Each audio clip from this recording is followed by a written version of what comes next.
Hello everyone, আসসালামু আলাইকুম। Welcome করছি আর্টস অফ কুইজিন বিডি থেকে আজকের রেসিপি দেখার জন্য। আজকে করে দেখাবো টিপস অ্যান্ড ট্রিক সহ রেস্টুরেন্ট স্টাইলে চাইনিজ ভেজিটেবল ফ্রাইড রাইসের পারফেক্ট একটি রেসিপি। কথা না বাড়িয়ে আমি তাহলে শুরু করছি। এজন্য আমি নিচ্ছি 2 কাপ কালিজিরা পোলাও চাল। এখানে আপনি যে কোনো ধরনের সুগন্ধি চাল ব্যবহার করতে পারেন, চাইলে বাসমতি চালও ব্যবহার করা যায়। চালটা প্রথমে খুব ভালোভাবে ধুয়ে পর্যাপ্ত পানি দিয়ে ভিজিয়ে রাখবো প্রায় 20 মিনিট। এভাবে ভিজিয়ে রাখার কারণে রাইসটা ঝরঝরে হবে আর এর সাইজটা লম্বা হয়ে অনেকটা বড় দেখাবে। চালটা আগে ভিজিয়ে রেখে পরে ধুতে যাবেন না, তাহলে কিন্তু চালটা ভেঙে যাবে।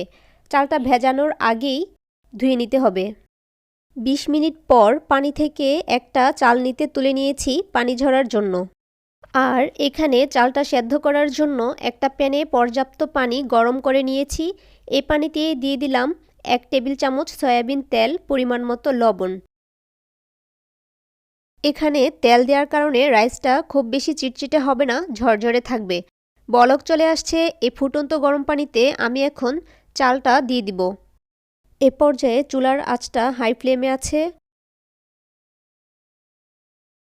সঙ্গে সঙ্গে একটি চামচ দিয়ে নেড়ে দিচ্ছি যেন তলায় দলা পেকে না যায়। এভাবে ঢেকে মিডিয়াম আঁচে চালটা আমি 8 মিনিট সেদ্ধ করে নিয়েছি। 8 মিনিটেই কিন্তু আমার চালটা পারফেক্টভাবে সেদ্ধ হয়ে গেছে। আপনাদের আরেকটু সময় কম বেশি লাগতে পারে, এটা অনেক সময় ডিপেন্ড করে চালের কোয়ালিটি ও চুলার আঁচের ওপর। চালটা সম্পূর্ণভাবে সেদ্ধ করা যাবে না। চালটা এখানে আমি 90 থেকে 95% পর্যন্ত সেদ্ধ করে নেব। এটা বোঝার জন্য আঙুল দিয়ে চাপ দিলে ওপর থেকে নরম কিন্তু ভেতরে শক্ত একটু দানাদার মনে হবে, তখনই চালটা তুলে নিতে হবে। এই অবস্থায় তুলে চালনিতে ঢেলে প্রায় 15 মিনিট রাখার পর পানিটা সম্পূর্ণভাবে ঝরে গেছে। এখন রাইসটা সম্পূর্ণভাবে ঠান্ডা আর ঝরঝরে থাকার জন্য একটা বড় ফ্ল্যাট প্লেটে ছড়িয়ে দিব। এভাবে ছড়িয়ে না দিলে রাইসটা কিন্তু দলা পেকে যাবে আর ভাপে ওভারকুক হয়ে নরম হয়ে যাবে।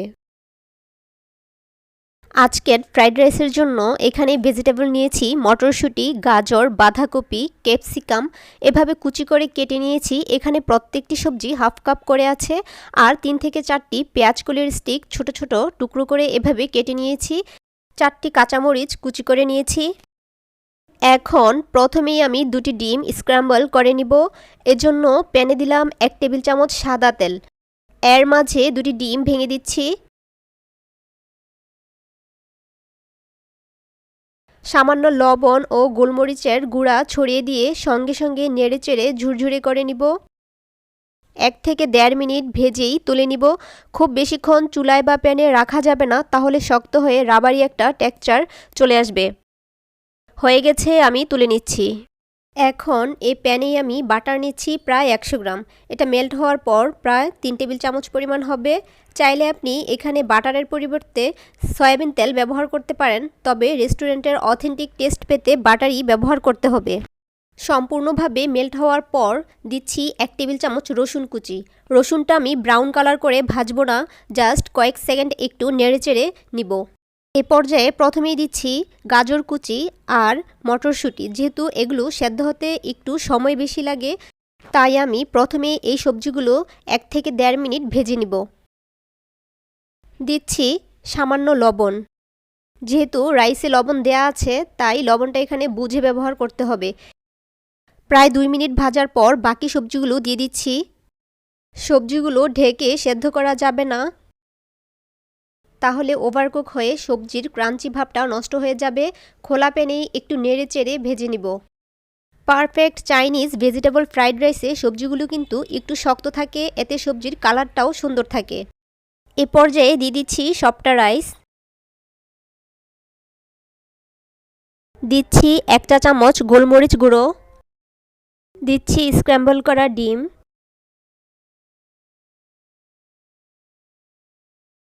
দিচ্ছি 1 টেবিল চামচ ডার্ক সয়া সস। মিডিয়াম আঁচে নেড়েচেড়ে মিশিয়ে নিচ্ছি। এভাবে মিডিয়াম আঁচে রান্না করে নিব প্রায় 4 থেকে 5 মিনিট।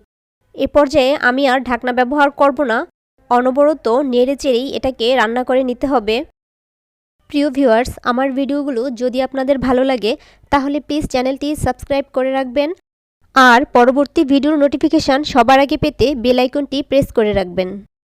খেয়াল করেছেন নিশ্চয়ই, আমি কিন্তু দমে কিংবা ঢাকনা দিয়ে ঢেকে রান্না করিনি। প্রায় 4 মিনিট অনবরত নেড়েচেড়ে ভেজে নিয়েছি।